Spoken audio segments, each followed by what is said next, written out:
66वां धम्मचक्र प्रवर्तन दिन।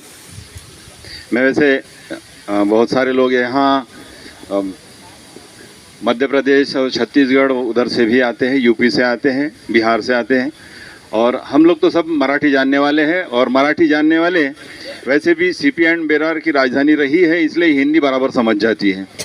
तो थोड़ा सा हिंदी में कुछ बताने की कोशिश करूँगा कि ये 66वां धम्मचक्र प्रवर्तन दिन हम मना रहे हैं। पूरा भारतवर्ष यह दिन मना रहा है। आज ही के दिन यानी इस धम्मचक्र प्रवर्तन दिन पर, उसके दूसरे दिन पर भी बोधिसत्व डॉक्टर बाबा साहब अम्बेडकर इन्होंने इसी भूमि पर 22 प्रतिज्ञा दी थी। कुछ लोग उसके ऊपर प्रश्न खड़ा करते हैं कि भाई उसका औचित्य है क्या? तो औचित्य तो जब तक हम जिंदा रहेंगे तब तक रहेगा, क्योंकि बाबा साहब ने प्रमुखता से उसे, मैंने सुना है, क्योंकि मैं तो पैदा भी नहीं हुआ था उस जमाने में, मैंने सुना है लोगों से कि बाबा साहब डॉक्टर अम्बेडकर उन 22 प्रतिज्ञा को अपना चश्मा उतार करके पढ़ रहे थे जागरूक अवस्था में। ये हम लोगों को समझने की बात है कि हमें जागरूकता से उस 22 प्रतिज्ञा की ओर देखना होगा, क्योंकि प्रतिक्रांति बाबा साहब ने देखी थी कि प्रतिक्रांति इसी तरह से होती है, और प्रतिक्रांति रोकने का एक बहुत बड़ा मार्ग बुद्ध धम्म तो दिया, उसके साथ में उसको संभालने के लिए 22 प्रतिज्ञा भी दी है। तो हमारे लोगों ने उस 22 प्रतिज्ञा की ओर भी बहुत ज्यादा ध्यान देने की आवश्यकता है। मैं बहुत कड़वा बोलता हूं कभी कभी, और ठोक देता हूं, बोल देता हूं, फिर यदि मैं गलत हुआ तो आप मुझे करेक्ट करें। ऐसे मैं बोल देता हूं कि भाई यदि मैं गलत हूं तो मुझे सुधार लो, मैं आपके साथ में बात करूंगा बराबर। तो बात ऐसी है कि बहुत सारे लोग नौकरी पेशा लोग, बहुत बड़े बड़े अफसर हुए हैं। कुछ अफसरों के घरों में जाने का मुझे मौका भी मिला, और बुद्धि, भले ही ज्यादा मैं पढ़ा लिखा नहीं हूं, लेकिन ऐसे लोगों के साथ में रहता हूं जो हमारे मार्गदर्शक हैं, और उसकी वजह से मैं अपनी सम्यक दृष्टि को चालू रखता हूं।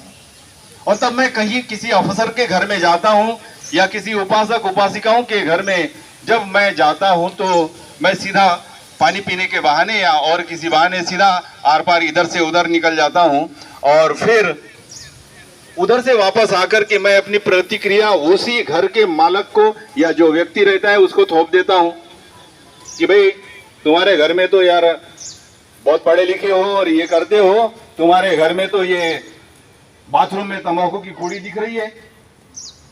हाँ, वो मैं जा रहा हूँ, उसी तरफ जा रहा हूँ। वो तंबाकू से शुरू किया मैंने अभी। फिर मैं देखता हूँ उनके बच्चे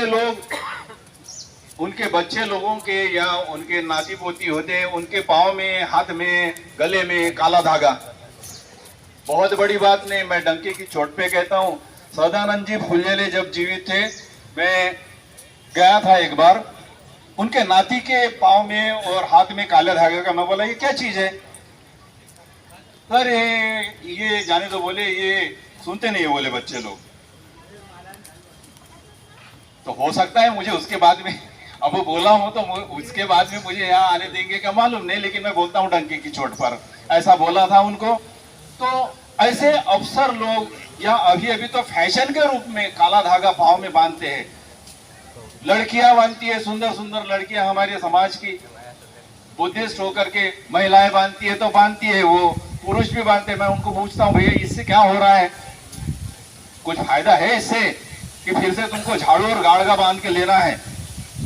तो झाड़ू और गाड़गा उस दिशा में लेके जाएगा जहां तुम काला धागा बांधोगे, क्योंकि वही मार्ग दिखाता है तुमको, काला धागा यदि बांधते हो तो। फिर वो कहते हैं कि नहीं नहीं वो नजर वजर लगती है उसके लिए करते हैं। मैं बोला इतने सारे काले बाल है तुम्हारे शरीर पर, वो उससे काले काले का कोई कलर उसका इफेक्ट होता नहीं है क्या कि धागा ही बांधना जरूरी है?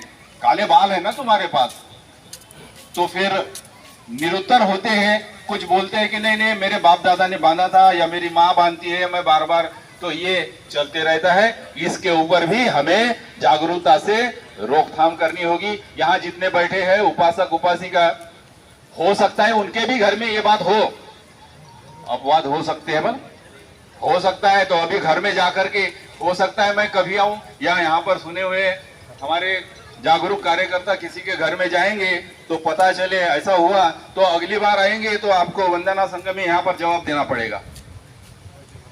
यहाँ पर अंगारी साहब आए थे हमारे, उनकी नातिन थी, यहाँ पर काला धागा बांधा था, हमने तुरंत बोले थे ये क्या चीज है भाई, तुम प्रसारक हो, ये ऐसा नहीं होना चाहिए।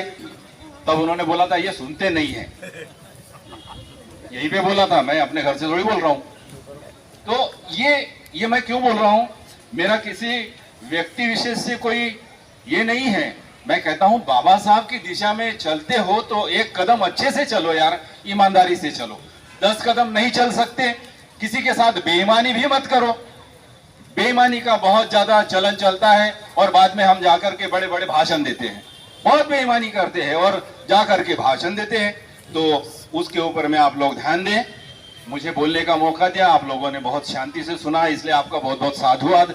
छोटा कार्यकर्ता हूं जो कभी रिटायर होने वाला नहीं हूं, आप लोगों में से नौकरी वाले जितने भी हैं रिटायर हो गए होंगे, लेकिन मैं कार्यकर्ता हूं बाबा साहब के मूवमेंट का, बाबा साहब का भी नहीं, बाबा साहब के मूवमेंट का, तो मैं मरते दम तक कार्यकर्ता ही रहने वाला हूं। और इसके लिए आप लोगों को बहुत बहुत साधुवाद, धन्यवाद। जय भीम, नमो बुद्धाय।